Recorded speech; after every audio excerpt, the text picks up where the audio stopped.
Hallelujah. ਸਭ ਨੂੰ ਜੈ ਮਸੀਹ ਦੀ। ਸਭ ਤੋਂ ਪਹਿਲਾਂ ਪਰਮੇਸ਼ਰ ਦਾ ਧੰਨਵਾਦ ਕਰਦੇ ਹਾਂ ਅੱਜ ਦੇ ਸੁੰਦਰ ਸਮੇਂ ਦੇ ਲਈ ਕਿ ਪ੍ਰਭੂ ਨੇ ਇੱਕ ਵਾਰੀ ਫੇਰ ਸਾਨੂੰ ਆਪਣੇ ਕਦਮਾਂ ਦੇ ਵਿੱਚ ਇਕੱਠਿਆਂ ਕੀਤਾ। ਪਰਮੇਸ਼ਰ ਦਾ ਧੰਨਵਾਦ ਹੋ। ਅੱਜ ਫੇਰ ਵੀਰਵਾਰ ਦੇ ਦਿਨ ਅਸੀਂ ਪਰਮੇਸ਼ਰ ਦੇ ਕਦਮਾਂ 'ਚ ਇਕੱਠੇ ਹਾਂ। ਤਾਂ ਆਈਏ ਪਰਮੇਸ਼ਰ ਦਾ ਵਚਨ ਜੋ ਪਿਛਲੇ ਦਿਨਾਂ ਤੋਂ ਅਸੀਂ ਸੁਣਦੇ ਆ ਰਹੇ ਹਾਂ ਕਿ ਆਦਮ ਦੇ ਪਾਪ ਕਾਰਨ ਮਨੁੱਖ ਜਾਤੀ ਨੂੰ ਹੋਏ ਨੁਕਸਾਨ, ਅੱਜ ਉਹਦੀ ਕਲਾਸ ਨੰਬਰ 7 ਦੇ ਵਿੱਚ ਅਸੀਂ ਪਹੁੰਚ ਚੁੱਕੇ ਹਾਂ। ਜਿਸ ਤਰ੍ਹਾਂ ਕਿ ਤੁਸੀਂ ਪਿਛਲੇ ਦਿਨਾਂ ਜਾਣਦੇ ਹੋ, ਅਸੀਂ ਸਿੱਖ ਚੁੱਕੇ ਹਾਂ ਕਿ ਆਦਮ ਦੇ ਪਾਪ ਕਰਨ ਦੇ ਕਾਰਨ ਸਾਰੀ ਮਨੁੱਖ ਜਾਤੀ ਨੂੰ 5 ਤਰ੍ਹਾਂ ਦੇ ਨੁਕਸਾਨ ਹੋਏ। ਆਤਮਿਕ ਤੌਰ 'ਤੇ ਉਹ ਮਰ ਗਿਆ, ਸੰਗਤੀ ਪਰਮੇਸ਼ਰ ਦੇ ਨਾਲੋਂ ਟੁੱਟ ਗਈ, ਲਿਬਾਸ ਆਪਣਾ ਗਵਾ ਬੈਠਾ। ਤੋ ਆਤਮਿਕ ਤੌਰ 'ਤੇ ਮਰਿਆ ਹੋਇਆਂ ਨੂੰ ਪ੍ਰਭੂ ਯਿਸੂ ਮਸੀਹ ਨੇ ਦੁਬਾਰਾ ਨਵੇਂ ਸਿਰਿਓਂ ਜਨਮ ਦੇਣ ਦਾ ਇੱਕ ਪ੍ਰਾਵਧਾਨ ਸ਼ੁਰੂ ਕੀਤਾ। ਔਰ ਦੂਸਰਾ, ਸੰਗਤੀ ਜਿਨ੍ਹਾਂ ਦੀ ਟੁੱਟ ਗਈ ਸੀ, ਪਰਮੇਸ਼ਰ ਨੇ ਫੇਰ ਦੁਬਾਰਾ ਆਪਣੀ ਸੰਗਤੀ ਨੂੰ ਇਨਸਾਨ ਦੇ ਨਾਲ ਬਹਾਲ ਕੀਤਾ। ਹੁਣ ਅਸੀਂ ਸਿੱਖ ਰਹੇ ਸੀ ਜੋ ਉਹ ਨੰਗਾ ਹੋ ਗਿਆ ਸੀ ਆਤਮਿਕ ਤੌਰ 'ਤੇ, ਪਰਮੇਸ਼ਰ ਨੇ ਫੇਰ ਉਹਨੂੰ ਇੱਕ ਗਜਬ ਦਾ ਲਿਬਾਸ ਪਹਿਨਾਇਆ ਜਿਹਨੂੰ ਅਸੀਂ ਆਤਮਿਕ ਬਸਤਰ ਕਹਿੰਦੇ ਹਾਂ। ਉਹਨਾਂ ਆਤਮਿਕ ਬਸਤਰਾਂ ਦੇ ਵਿੱਚੋਂ ਅਸੀਂ ਸਿੱਖ ਚੁੱਕੇ ਹਾਂ ਸੱਚਾਈ ਦੀ ਕਮਰਕਸ ਦੇ ਬਾਰੇ, ਅਸੀਂ ਸਿੱਖ ਚੁੱਕੇ ਹਾਂ ਧਰਮ ਦੀ ਸੰਜੋਅ ਦੇ ਬਾਰੇ, ਅਸੀਂ ਸਿੱਖ ਚੁੱਕੇ ਹਾਂ ਮੇਲ ਮਿਲਾਪ ਦੀ ਤਿਆਰੀ ਦੀ ਜੁੱਤੀ ਦੇ ਬਾਰੇ, ਅਸੀਂ ਸਿੱਖ ਚੁੱਕੇ ਹਾਂ ਨਿਸ਼ਚਾ ਦੀ ਢਾਲ ਦੇ ਬਾਰੇ ਔਰ ਮੁਕਤੀ ਦੇ ਟੋਪ ਦੇ ਬਾਰੇ। ਅੱਜ ਛੇਵਾਂ ਸ਼ਸਤਰ ਜੋ ਅਸੀਂ ਸਿੱਖਣ ਲਈ ਜਾ ਰਹੇ ਹਾਂ ਉਹ ਆ ਇਫਸੀਆਂ ਦੀ ਪੱਤਰੀ 6 ਬਾਬ 17 ਵਚਨ 'ਚ ਲਿਖਿਆ ਹੋਇਆ। ਜੋ ਪੜ੍ਹਦੇ ਹਾਂ ਜੀ, 6ਵਾਂ ਸ਼ਸਤਰ ਕੀ ਹੈ? ਪਹਿਲੇ ਸਾਰੇ ਬਸਤਰ ਹੀ ਨੇ, ਅੱਜ ਆਈ ਹੈ ਇੱਕ ਸ਼ਸਤਰ ਦੀ ਗੱਲ। ਇਫਸੀਆਂ ਦੀ ਪੱਤਰੀ 6 ਬਾਬ ਉਹਦਾ 17 ਵਚਨ। ਅਤੇ ਮੁਕਤੀ ਦਾ ਟੋਪ ਅਤੇ ਆਤਮਾ ਦੀ ਤਲਵਾਰ ਜੋ ਪਰਮੇਸ਼ਵਰ ਦੀ ਬਾਣੀ ਹੈ ਲੈ ਲਵੋ। ਕਹਿੰਦਾ ਆਤਮਾ ਦੀ ਤਲਵਾਰ ਜੋ ਪਰਮੇਸ਼ਰ ਦੀ ਬਾਣੀ ਹੈ ਕੀ ਕਰੋ? ਲੈ ਲਵੋ। ਸਭ ਤੋਂ ਪਹਿਲਾਂ ਤਾਂ ਸਾਨੂੰ ਇਹਨਾਂ ਦੋਨਾਂ ਚੀਜ਼ਾਂ ਨੂੰ ਸਿੱਖਣਾ ਪੈਣਾ। ਪਰਮੇਸ਼ਰ ਦੇ ਵਚਨ ਲਿਖਿਆ ਇਹ ਪਰਮੇਸ਼ਰ ਦੀ ਬਾਣੀ ਆ, ਦੂਸਰਾ ਲਿਖਿਆ ਇਹ ਆਤਮਾ ਦੀ ਕੀ ਆ? ਤਲਵਾਰ ਆ। ਅਸੀਂ ਤਲਵਾਰ ਦੇ ਬਾਰੇ ਵੀ ਸਿੱਖਾਂਗੇ ਔਰ ਇਹ ਪਰਮੇਸ਼ਰ ਦੀ ਬਾਣੀ ਦੇ ਬਾਰੇ ਵੀ ਸਿੱਖਾਂਗੇ।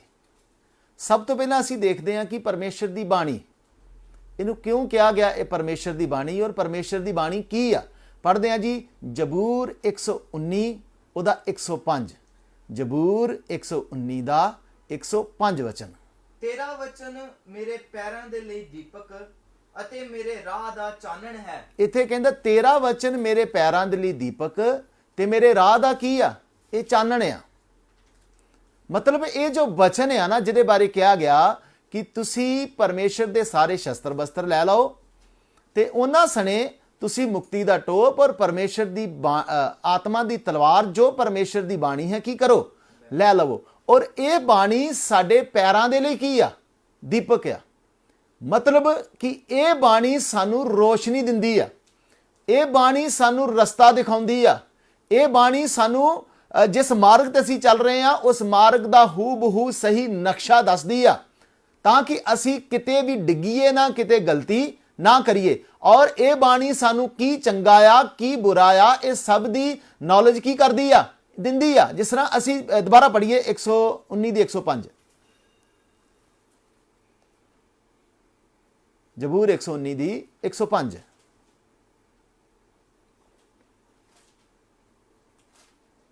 ਤੇਰਾ ਵਚਨ ਮੇਰੇ ਪੈਰਾਂ ਦੇ ਲਈ ਦੀਪਕ, ਤੇਰਾ ਵਚਨ ਮੇਰੇ ਪੈਰਾਂ ਦੇ ਲਈ ਦੀਪਕ ਅਤੇ ਮੇਰੇ ਰਾਹ ਦਾ ਚਾਨਣ ਹੈ। ਮੇਰੇ ਰਾਹ ਦਾ ਕੀ ਆ? ਇਹ ਸਾਨੂੰ ਦੱਸਦੀ ਆ ਕਿ ਬੁਰਾ ਆ ਕੀ ਭਲਾ ਆ। ਇਹ ਸਾਨੂੰ ਬੁੱਧ ਦੀਆਂ ਗੱਲਾਂ ਔਰ ਮੂਰਖਤਾਈ ਦੀਆਂ ਗੱਲਾਂ ਦੇ ਵਿੱਚ ਗਿਆਨ ਦਾ ਫਰਕ ਕਰਨਾ ਦੱਸਦੀ ਆ। ਪਰਮੇਸ਼ਰ ਦਾ ਵਚਨ ਹਰ ਵਾਰ ਕਹਿੰਦਾ ਤੂੰ ਬੁੱਧਵਾਨ ਬਣ। ਮੂਰਖ ਨੇ ਆਪਣਾ ਘਰ ਕਿੱਥੇ ਬਣਾ ਲਿਆ? ਰੇਤ ਤੇ ਬਣਾ ਲਿਆ। ਜਦੋਂ ਮੁਸ਼ਕਲ ਪਰੇਸ਼ਾਨੀ ਆਈ ਕੀ ਹੋ ਗਿਆ?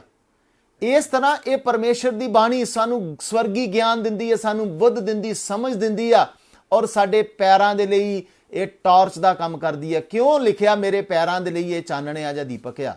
ਕਿਉਂਕਿ ਵਚਨ ਕਹਿੰਦਾ ਬੇਸ਼ੱਕ ਇਹ ਸਮਾਂ ਦਿਨ ਦਾ ਹੀ ਆ, ਅਸੀਂ ਦਿਨ ਰਾਤ ਸਾਡੇ ਜੀਵਨਾਂ 'ਚ ਆਉਂਦੇ ਨੇ, ਪਰ ਅਸਲ 'ਚ ਆਤਮਿਕ ਤੌਰ ਤੇ ਪਰਮੇਸ਼ਰ ਦੇ ਵਚਨ ਦੇ ਅਨੁਸਾਰ ਇਹ ਰਾਤ ਦਾ ਸਮਾਂ ਆ। ਤਾਂ ਹੀ ਤੇ ਪਰਮੇਸ਼ਰ ਕਹਿੰਦਾ ਰਾਤ ਬਹੁਤ ਬੀਤ ਗਈ ਤੇ ਦਿਨ ਕੀ ਕਰਨ ਵਾਲਾ ਆ? ਰਾਤ ਕਹਿਣ ਤੋਂ ਮਤਲਬ ਹਨੇਰੇ ਦੇ ਕੰਮਾਂ ਦਾ, ਹਨੇਰੇ ਦਾ ਸਾਮਰਾਜ ਆ। ਇਸ ਹਨੇਰੇ ਦੇ ਕੰਮਾਂ ਦੇ ਵਿੱਚ, ਇਸ ਰਾਤ ਦੇ ਵਿੱਚ ਇਹ ਪਰਮੇਸ਼ਰ ਦਾ ਵਚਨ ਸਾਡੇ ਲਈ ਦੀਪਕ ਬਣਦਾ ਆ।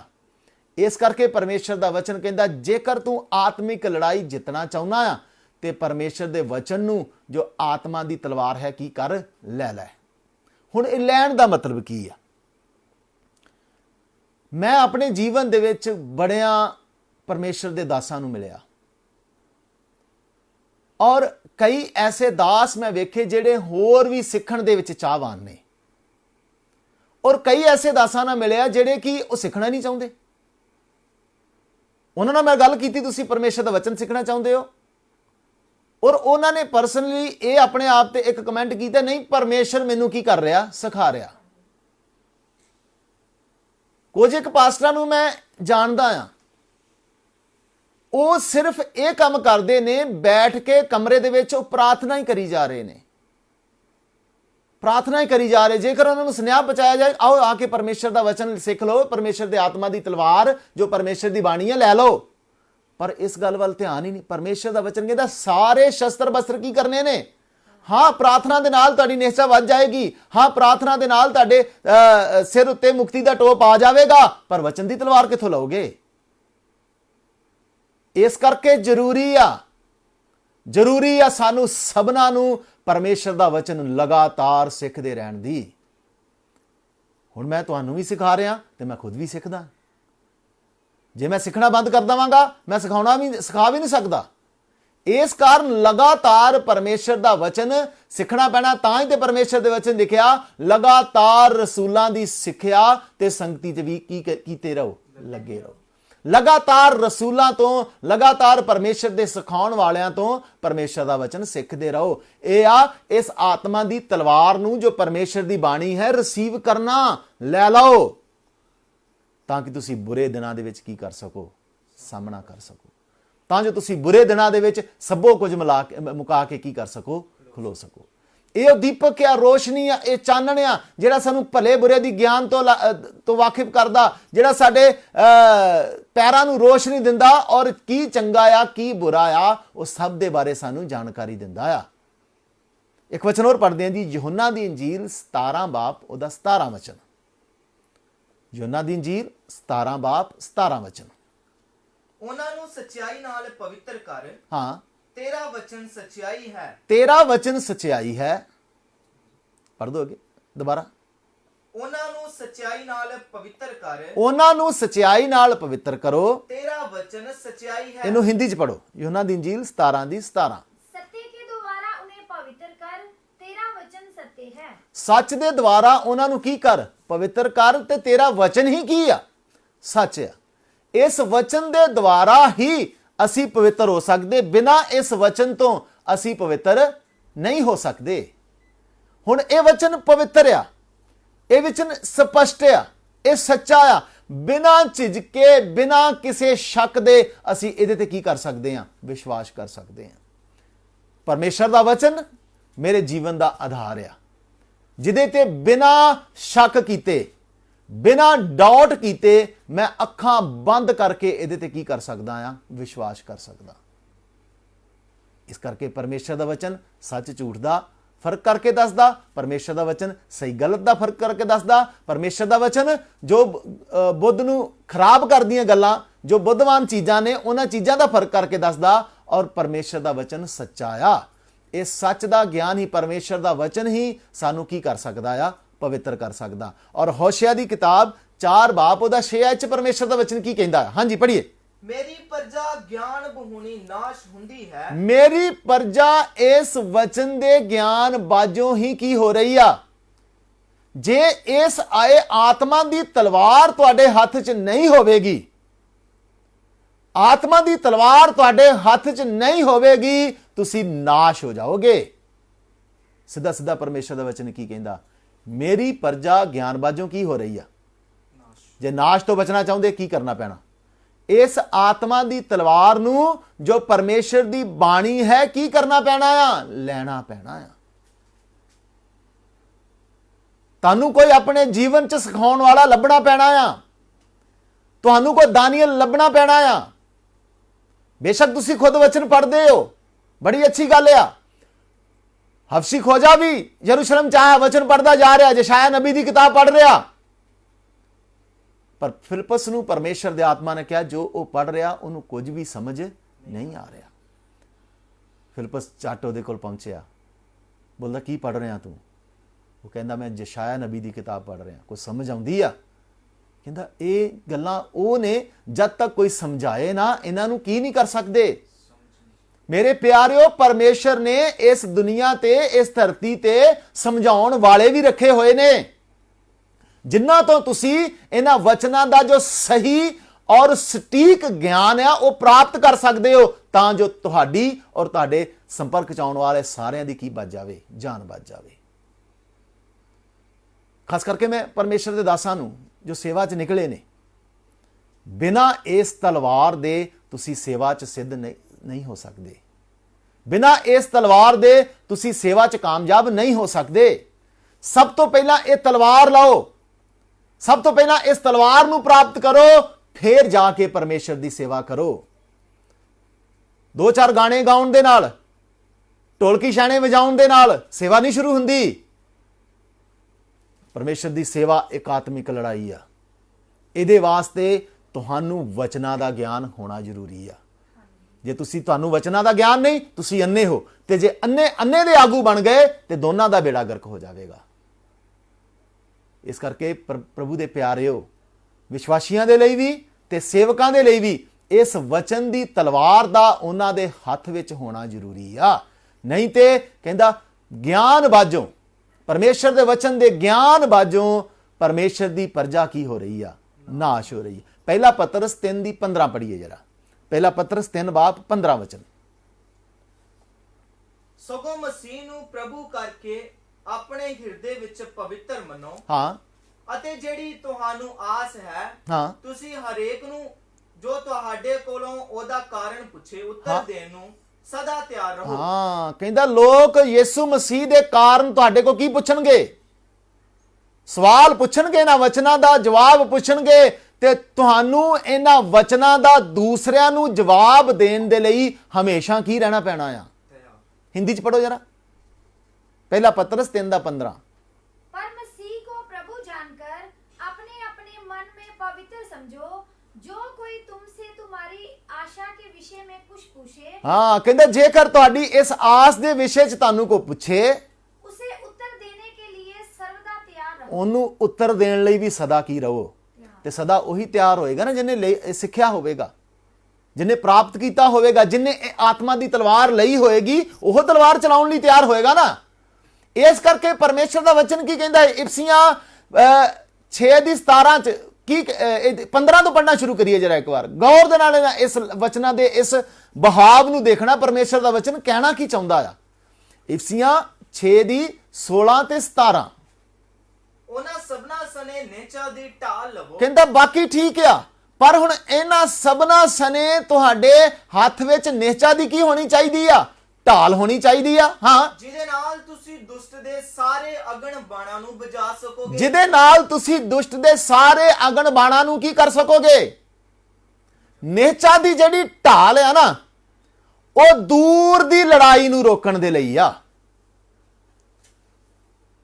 ਅਗਨ ਬਾਣ ਦੂਰੋਂ ਆਉਂਦੇ ਨੇ, ਪਰ ਇਹ ਜਿਹੜੀ ਤਲਵਾਰ ਆ ਨਾ, ਇਹ ਨਜ਼ਦੀਕ ਦੀ ਲੜਾਈ ਦੇ ਲਈ ਆ।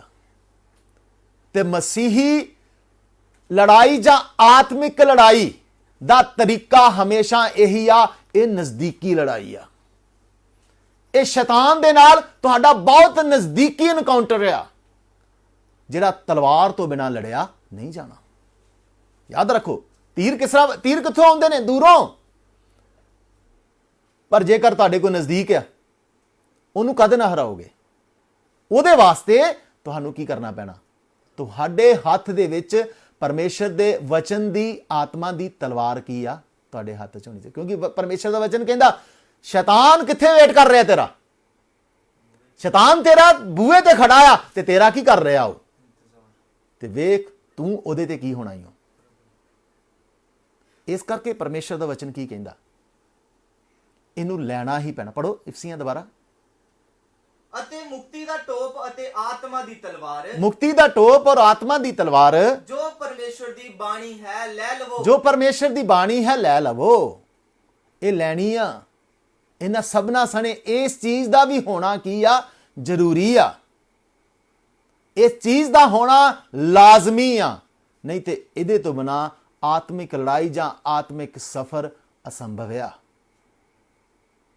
हालेलुया। तो आइए अगे पढ़ते हैं जी। हुण ये तलवार क्यों इन्हू कहा गया आ? इब्रानिया दी पत्री 4 बाप उहदा 12 वचन। इब्रानिया 4 बाप 12 वचन कि इन्हू तलवार क्यों कहा आ?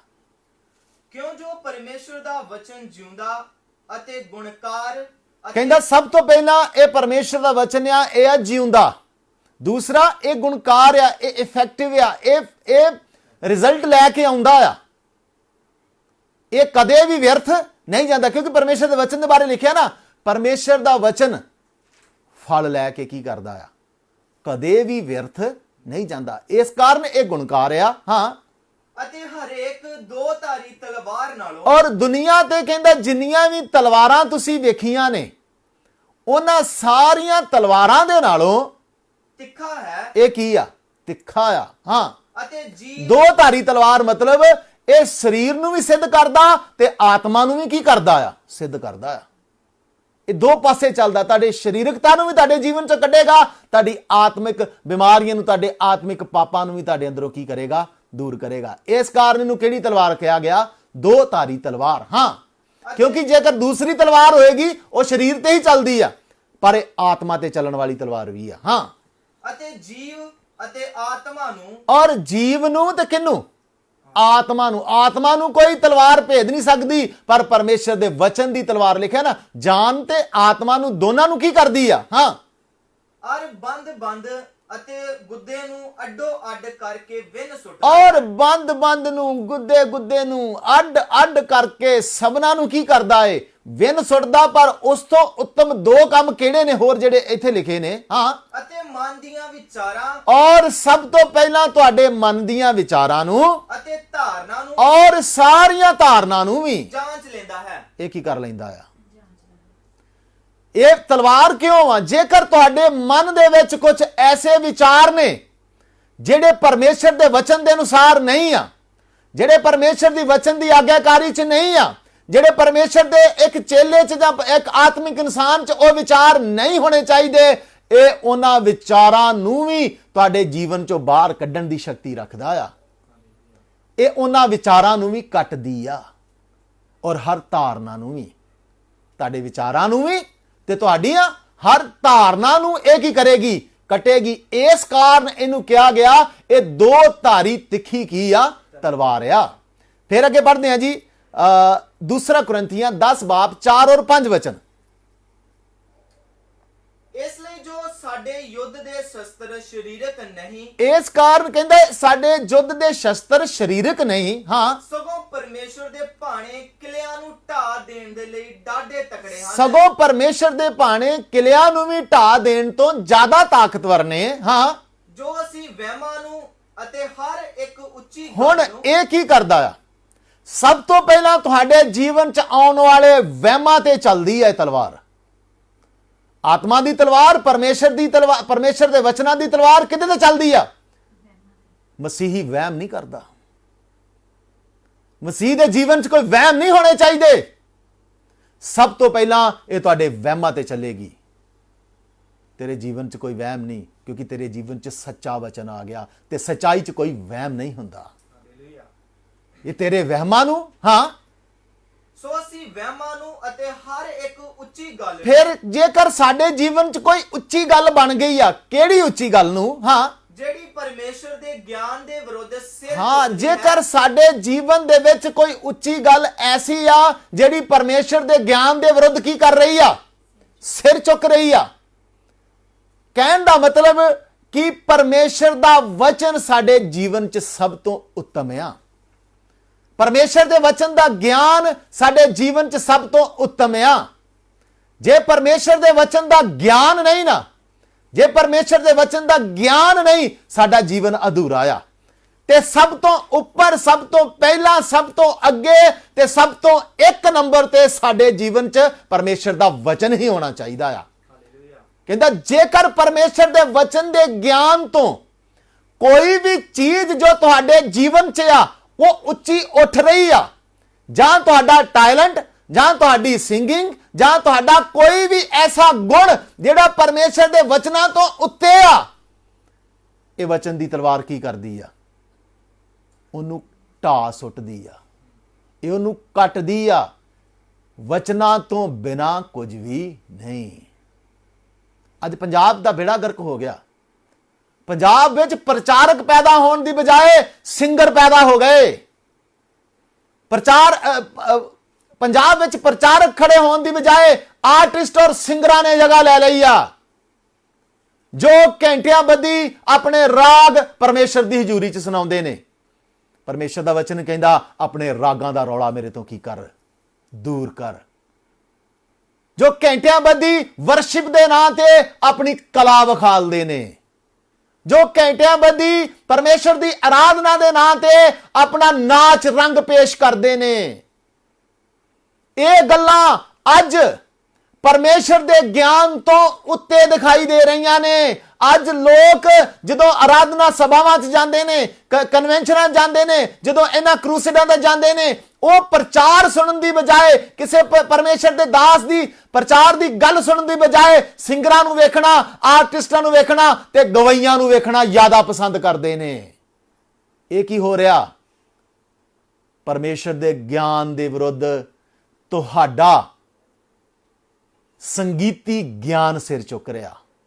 ਪਰਮੇਸ਼ਰ ਦੇ ਗਿਆਨ ਦੇ ਵਿਰੁੱਧ ਤੁਹਾਡੀ ਕਲਾ ਦਾ ਗਿਆਨ ਸਿਰ ਚੁੱਕ ਰਿਹਾ। ਪਰ ਜਿਹੜਾ ਪਰਮੇਸ਼ਰ ਦਾ ਦਾਸ ਆ, ਜਿਹੜਾ ਪਰਮੇਸ਼ਰ ਦਾ ਯੋਧਾ, ਜਿਹਦੇ ਹੱਥ ਵਿੱਚ ਇਹ ਆਤਮਾ ਦੀ ਤਲਵਾਰ ਆ, ਉਹਨਾਂ ਨੂੰ ਢਾ ਸੁੱਟਦਾ ਆ। ਮੇਰੇ ਪਰਮੇਸ਼ਰ ਦੇ ਵਚਨ ਤੋਂ ਉੱਤਮ ਕੁਝ ਵੀ ਨਹੀਂ। ਮੇਰੇ ਪਰਮੇਸ਼ਰ ਦੇ ਵਚਨ ਤੋਂ ਉੱਤਮ ਮੇਰੀ ਗਾਇਕੀ ਨਹੀਂ। ਮੇਰੇ ਪਰਮੇਸ਼ਰ ਦੇ ਵਚਨ ਤੋਂ ਉੱਤਮ ਮੇਰੀ ਕਲਾ ਨਹੀਂ। ਮੇਰੇ ਪਰਮੇਸ਼ਰ ਦੇ ਵਚਨ ਤੋਂ ਉੱਤਮ ਮੇਰਾ ਕੁਝ ਵੀ ਟੈਲੈਂਟ ਨਹੀਂ। ਸਿਰਫ ਔਰ ਸਿਰਫ ਪਰਮੇਸ਼ਰ ਦਾ ਵਚਨ ਉੱਤਮ ਆ, ਕਿਉਂਕਿ ਵਚਨ ਦੇ ਬਾਰੇ ਕੀ ਗਿਆ? ਆਦ ਵਿੱਚ ਵਚਨ ਸੀ ਤੇ ਵਚਨ ਪਰਮੇਸ਼ਰ ਦੇ ਸੰਗ ਸੀ ਤੇ ਵਚਨ ਹੀ ਪਰਮੇਸ਼ਰ ਆ ਤੇ ਇਹ ਵਚਨ ਹੀ ਹਮੇਸ਼ਾ ਕਾਇਮ ਰਹੇਗਾ। ਇਹ ਧਰਤੀ, ਇਹ ਆਕਾਸ਼ ਟਲ ਜਾਣਗੇ ਪਰ ਉਹਦਾ ਵਚਨ ਕਦੇ ਵੀ ਟਲੇਗਾ ਨਹੀਂ।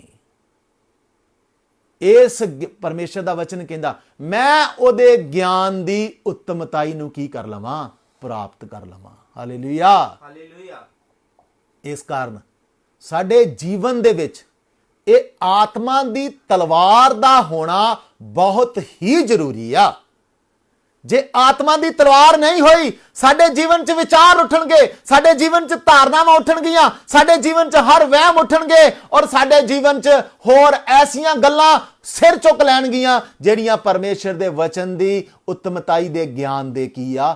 ਖਿਲਾਫ ਆ। ਇਸ ਕਾਰਨ ਪਰਮੇਸ਼ਰ ਦਾ ਵਚਨ ਕਹਿੰਦਾ ਤੂੰ ਇਹ ਆਤਮਾ ਦੀ ਤਲਵਾਰ ਲੈ ਲਾ, ਤੂੰ ਪਰਮੇਸ਼ਰ ਦੇ ਵਚਨਾਂ ਦਾ ਗਿਆਨ ਲੈ ਲਾ, ਤਾਂ ਕਿ ਜਦੋਂ ਵਹਿਮ ਭਰਮ, ਹਰ ਤਰ੍ਹਾਂ ਦੇ ਵਿਚਾਰ ਜਾਂ ਕੋਈ ਵੀ ਐਸੀ ਚੀਜ਼ ਪਰਮੇਸ਼ਰ ਦੇ ਵਚਨ ਜਾਂ ਪਰਮੇਸ਼ਰ ਦੇ ਗਿਆਨ ਤੋਂ ਟੁੱਟਣ ਦੀ ਕੋਸ਼ਿਸ਼ ਕਰੇ, ਤੂੰ ਉਹਨੂੰ ਢਾ ਦੇਵੀਂ। ਇਹ ਪਰਮੇਸ਼ਰ ਦਾ ਵਚਨ, ਇਹ ਆਤਮਾ ਦੀ ਤਲਵਾਰ ਕੀ ਕਰਦੀ ਆ? ਉਹਨਾਂ ਨੂੰ ਵੱਢ ਸੁੱਟਦੀ ਆ, ਉਹਨਾਂ ਨੂੰ ਢਾ ਦਿੰਦੀ ਆ। ਇਸ ਕਾਰਨ ਇੱਕ ਆਤਮਿਕ ਯੋਧੇ ਦੇ ਹੱਥ ਵਿੱਚ ਇਸ ਤਲਵਾਰ ਦਾ ਹੋਣਾ ਕੀ ਆ? ਬਹੁਤ ਹੀ ਜ਼ਰੂਰੀ ਆ। ਹਾਲੇਲੂਇਆ। ਅੱਗੇ ਵਧਦੇ ਆ ਜੀ। ਪ੍ਰਭੂ ਯਿਸੂ ਮਸੀਹ ਨੇ ਕਿਸ ਤਰ੍ਹਾਂ ਇਸ ਤਲਵਾਰ ਦਾ ਇਸਤੇਮਾਲ ਕੀਤਾ? ਇਹ ਤਲਵਾਰ ਆ ਪਰਮੇਸ਼ਰ ਦਾ ਵਚਨ। ਜੇਕਰ ਪਰਮੇਸ਼ਰ ਦਾ ਵਚਨ ਤੁਹਾਡੇ ਅੰਦਰ ਹੋਏਗਾ, ਤੁਸੀਂ ਕਿਸੇ ਪਰਮੇਸ਼ਰ ਦੇ ਦਾਸ ਦੇ ਅੱਗੇ ਬੈਠ ਕੇ ਵਚਨ ਸਿੱਖਿਆ ਹੋਏਗਾ ਤੇ ਤਾਂ ਤੁਸੀਂ ਇਹ ਤਲਵਾਰ ਨੂੰ ਚਲਾ ਸਕੋਗੇ। ਨਹੀਂ ਤੇ ਸ਼ੈਤਾਨ ਆਏਗਾ, ਤੁਹਾਡੇ ਤੇ ਆਪਣੇ ਵਾਰ ਕਰੇਗਾ। ਦੂਰ ਦੀ ਲੜਾਈ ਤੇ ਚੱਲ ਲਓਗੇ, ਪਰ ਕਲੋਜ਼ ਇਨਕਾਊਂਟਰ, ਜਿਹੜਾ ਨਜ਼ਦੀਕੀ ਤੁਹਾਡੇ ਨਾਲ ਉਹਦਾ ਮੱਲ ਯੁੱਧ ਹੋਣਾ ਆ। ਮੱਲ ਯੁੱਧ ਕੀ ਹੁੰਦਾ ਆ? ਗੁੱਥਮ ਗੁੱਥਾ, ਨਜ਼ਦੀਕ ਆ ਕੇ ਉਸ ਮੱਲ ਯੁੱਧ ਨੂੰ ਜਿੱਤਣਾ ਆ। ਉਸ ਮੱਲ ਯੁੱਧ ਨੂੰ ਜਿੱਤਣ ਦੇ ਲਈ ਤੁਹਾਡੇ ਕੋਲ ਆਤਮਾ ਦੀ ਤਲਵਾਰ ਦਾ ਹੋਣਾ ਜ਼ਰੂਰੀ ਆ। ਹੁਣ ਯਿਸੂ ਮਸੀਹ ਨੇ ਇਸ ਆਤਮਾ ਦੀ ਤਲਵਾਰ ਦਾ ਕਿਸ ਤਰ੍ਹਾਂ ਇਸਤੇਮਾਲ ਕੀਤਾ, ਉਹ ਪੜ੍ਹਦੇ ਹਾਂ ਜੀ। ਤੁਸੀਂ ਜਾਣਦੇ ਜੀ, ਯਿਸੂ ਮਸੀਹ ਬਪਤਿਸਮਾ ਲੈਣ ਤੋਂ ਬਾਅਦ 40 ਦਿਨ ਦੇ ਲਈ ਜੰਗਲ ਚਲੇ ਗਏ, ਉਜਾੜ ਚਲੇ ਗਏ। ਫਿਰ ਲਿਖਿਆ 40 ਦਿਨ ਤੋਂ ਬਾਅਦ ਉਹ ਪਰਤਾਉਣ ਵਾਲਾ ਉਹਦੇ ਕੋਲ ਆਇਆ। ਪੜ੍ਹਦੇ ਆ ਮੱਤੀ ਦੀ ਇੰਜੀਲ 4 ਬਾਬ 3 ਵਚਨ। ਹਾਂਜੀ। ਤਦ ਪਰਤਾਉਣ ਵਾਲੇ ਨੇ ਕੋਲ ਆਣ ਕੇ ਉਹਨੂੰ ਕਿਹਾ, ਤਦ ਪਰਤਾਉਣ ਵਾਲੇ ਨੇ ਉਹਦੇ ਕੋਲ ਆਣ ਕੇ ਉਹਨੂੰ ਕਿਹਾ, ਜੇ ਤੂੰ ਪਰਮੇਸ਼ਰ ਦਾ ਪੁੱਤਰ ਹੈ ਹਾਂ, ਤਾਂ ਕਹਿ ਜੋ ਇਹ ਪੱਥਰ ਰੋਟੀਆਂ ਬਣ ਜਾਣ। ਜੇ ਤੂੰ ਪਰਮੇਸ਼ਰ ਦਾ ਪੁੱਤਰ ਆ ਤੇ ਕਹਿ ਇਹ ਪੱਥਰ ਕੀ ਬਣ ਜਾਣ। ਸ਼ੈਤਾਨ ਜਦੋਂ ਤੁਹਾਡੇ ਜੀਵਨ 'ਚ ਕਮੀਆਂ ਵੇਖੇ, ਕਮੀਆਂ ਕਹਿਣ ਤੋਂ ਮਤਲਬ ਆਤਮਿਕ ਕਮੀਆਂ ਨਹੀਂ, ਕੁਝ ਜ਼ਰੂਰਤਾਂ ਵੇਖੇ, ਜਦੋਂ ਸ਼ੈਤਾਨ ਨੂੰ ਪਤਾ ਲੱਗੇ ਕਿ ਤੁਹਾਨੂੰ ਕਿਸੇ ਚੀਜ਼ ਦੀ ਲੋੜ ਆ, ਇਸ ਸਮੇਂ ਤੁਸੀਂ ਜ਼ਰੂਰਤਮੰਦ ਹੋ।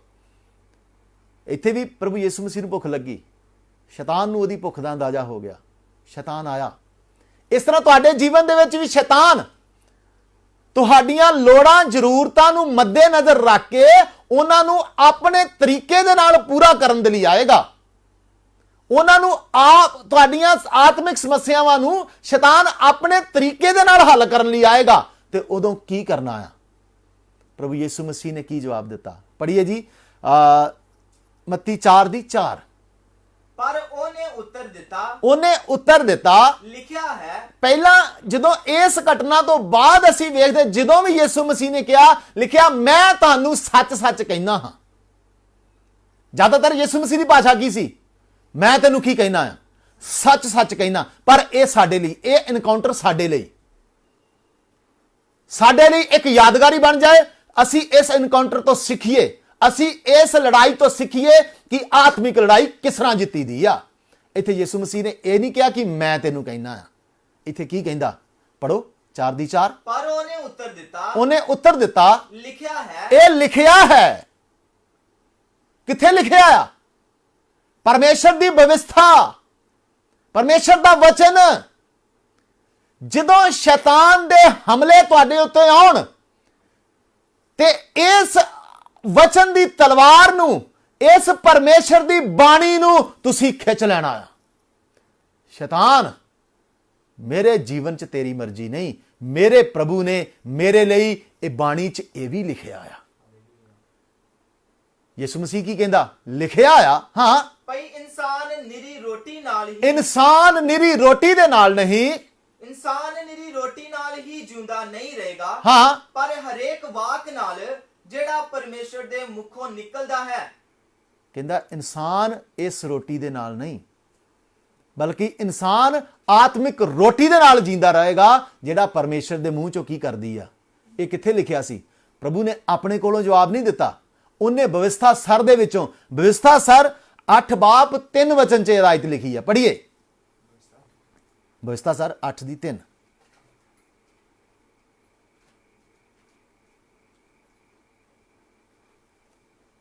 ਹਾਲੇਲੂਇਆ।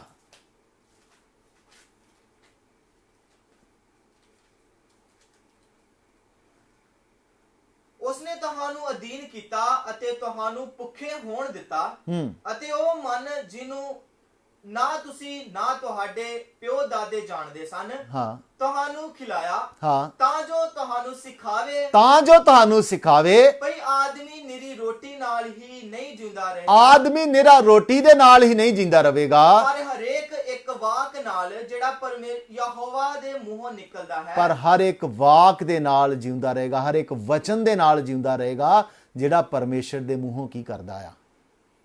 ਮੇਰੇ ਪਿਆਰਿਓ, ਯਾਦ ਰੱਖੋ, ਇਹ ਵਚਨ ਹੀ ਤੁਹਾਡੀ ਜ਼ਿੰਦਗੀ ਆ। ਜੇ ਵਚਨ ਤੁਹਾਡੇ ਜੀਵਨ 'ਚ ਨਹੀਂ ਨਾ, ਤੁਸੀਂ ਖਤਮ ਹੋ। ਇਹ ਵਚਨ ਹੀ ਤੁਹਾਡੀ ਜੀਵਨ ਦਾ ਸਰੋਤ ਆ। ਇਸ ਕਾਰਨ ਸਾਡੀ ਲੋੜਾਂ ਤੋਂ ਉੱਤਮ, ਸਾਡੀਆਂ ਘਰ ਦੀਆਂ ਜ਼ਰੂਰਤਾਂ ਤੋਂ ਉੱਤਮ, ਸਾਡੀਆਂ ਸਰੀਰ ਦੀਆਂ ਜ਼ਰੂਰਤਾਂ ਤੋਂ ਉੱਤਮ, ਸਭ ਤੋਂ ਉੱਤਮ, ਸਭ ਤੋਂ ਪਹਿਲੀ ਜ਼ਰੂਰਤ ਆ ਪਰਮੇਸ਼ਰ ਦੇ ਵਚਨ ਦੀ। ਇਸ ਕਾਰਨ ਪਰਮੇਸ਼ਰ ਦਾ ਵਚਨ ਅਪੀਲ ਕਰਦਾ, ਇਸ ਕਾਰਨ ਪਰਮੇਸ਼ਰ ਦਾ ਵਚਨ ਆਗਿਆ ਵੀ ਦਿੰਦਾ ਆ, ਤੁਸੀਂ ਉਹਦੇ ਸਾਰੇ ਸ਼ਸਤਰ ਬਸਤਰ ਕੀ ਕਰ ਲਓ, ਲੈ ਲਓ। ਤੇ ਉਹਨਾਂ ਸਣੇ ਤੁਹਾਡੇ ਕੋਲ ਵਚਨ ਦੀ ਤਲਵਾਰ ਦਾ ਵੀ ਹੋਣਾ ਕੀ ਆ? ਜ਼ਰੂਰੀ ਆ। ਯਿਸੂ ਮਸੀਹ ਦੇ ਕੋਲ ਵਚਨ ਦੀ ਤਲਵਾਰ ਸੀ, ਉਹਨੇ ਵਚਨ ਦੀ ਤਲਵਾਰ ਦੇ ਨਾਲ ਸ਼ੈਤਾਨ ਤੇ ਹਮਲਾ ਕੀਤਾ। ਸ਼ੈਤਾਨ ਦਾ ਮੂੰਹ ਉੱਥੇ ਬੰਦ ਹੋ ਗਿਆ। ਫਿਰ ਸ਼ੈਤਾਨ ਨੇ ਦੂਸਰੀ ਚਾਲ ਚੱਲੀ। ਪੜ੍ਹੀਏ ਜੀ ਮੱਤੀ ਦੀ ਇੰਜੀਲ 4 ਬਾਬ 5 ਔਰ 6 ਵਚਨ।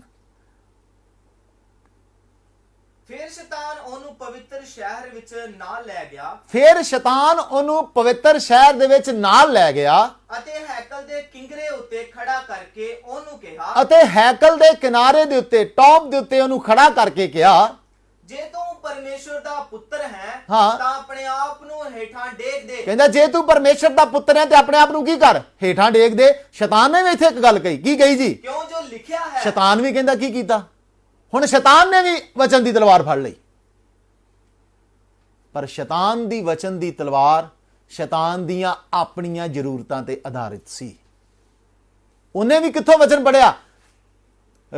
ਜ਼ਬੂਰ 119 ਦਾ 11 ਔਰ 12 ਵਚਨ ਪੜੋ ਜੀ ਜਰਾ। ਜ਼ਬੂਰ 91 ਦਾ, ਸੌਰੀ, ਜ਼ਬੂਰ 91 ਉਹਦਾ 11 ਔਰ 12 ਵਚਨ।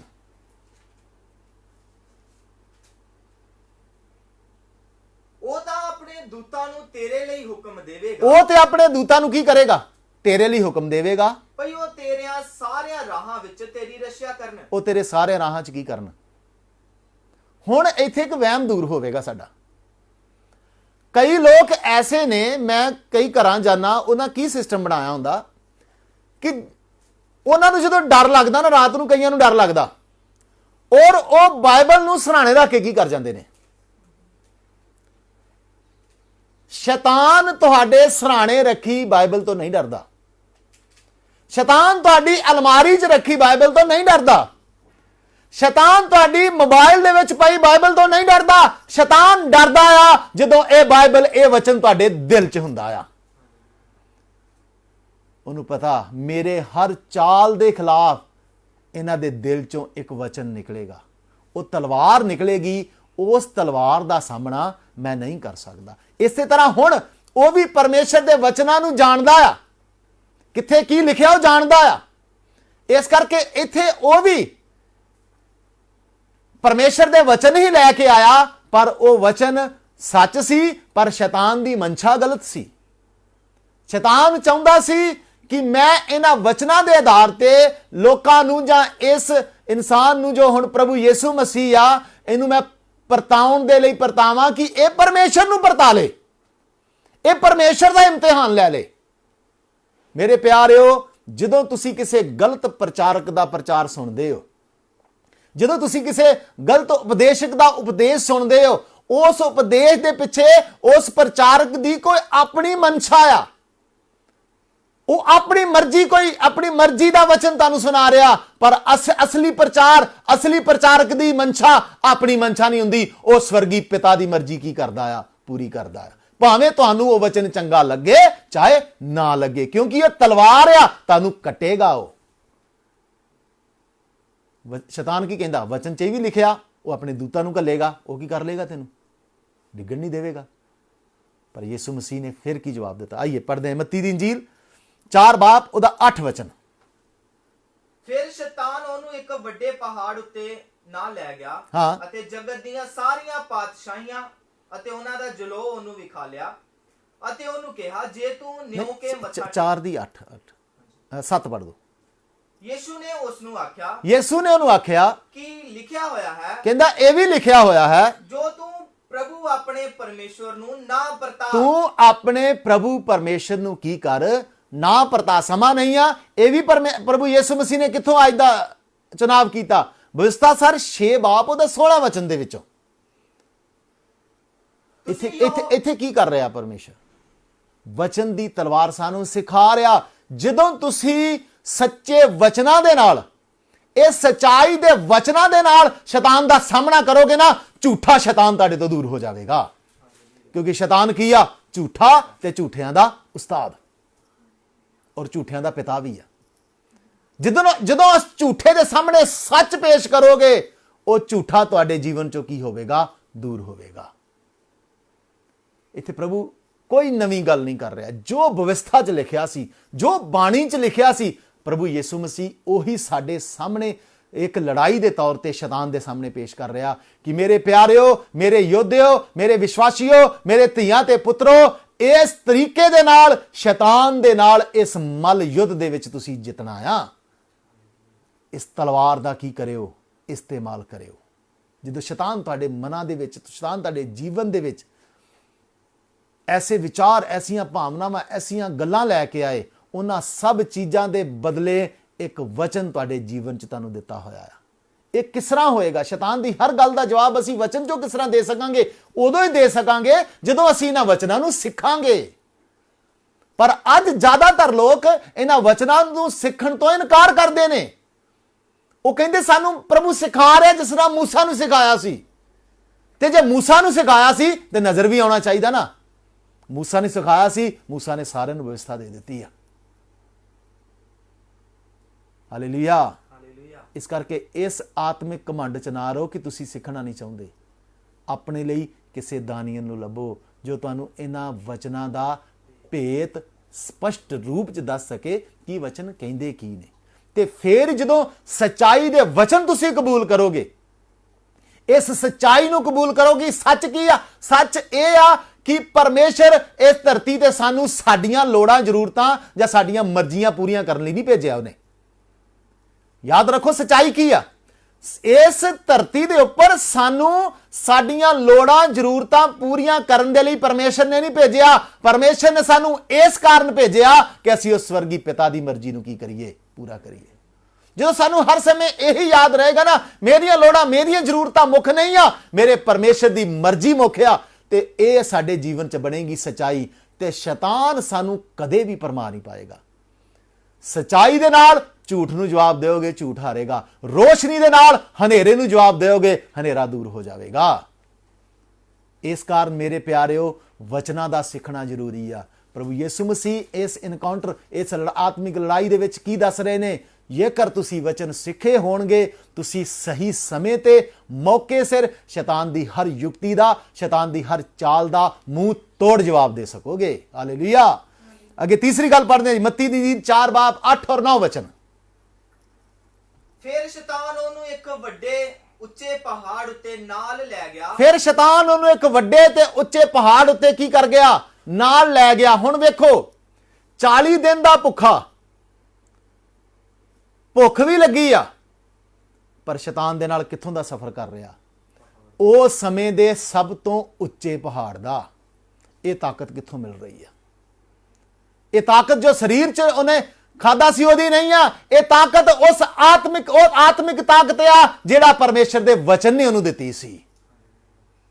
ਜੇ ਤੁਹਾਡੇ ਅੰਦਰ ਪਰਮੇਸ਼ਰ ਦੇ ਵਚਨ ਦੀ ਤਾਕਤ ਹੈ ਨਾ, ਤੁਸੀਂ ਕਿਸੇ ਮੈਦਾਨ ਤੋਂ, ਕਿਸੇ ਵਾਦੀ, ਕਿਸੇ ਪਹਾੜ ਤੋਂ ਘਬਰਾਓਗੇ ਨਹੀਂ, ਕਿਉਂਕਿ ਵਚਨ ਤੁਹਾਡੇ ਅੰਦਰ ਇੱਕ ਪਾਵਰ ਹਾਊਸ ਆ। ਸ਼ੈਤਾਨ ਨਾ ਕਿੱਥੇ ਚਲਾ ਗਿਆ?